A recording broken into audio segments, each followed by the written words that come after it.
menetapkan dan mengumumkan tersangka sebagai berikut. 1. SYL, Menteri Pertanian Republik Indonesia, periode 2019-2024.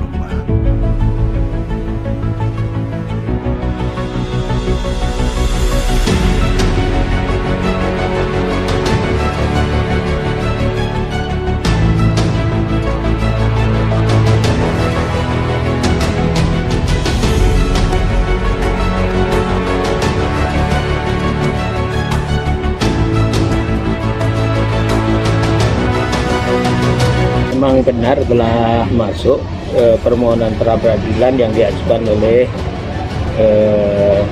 pemohon Syahrul Yassin Limpo.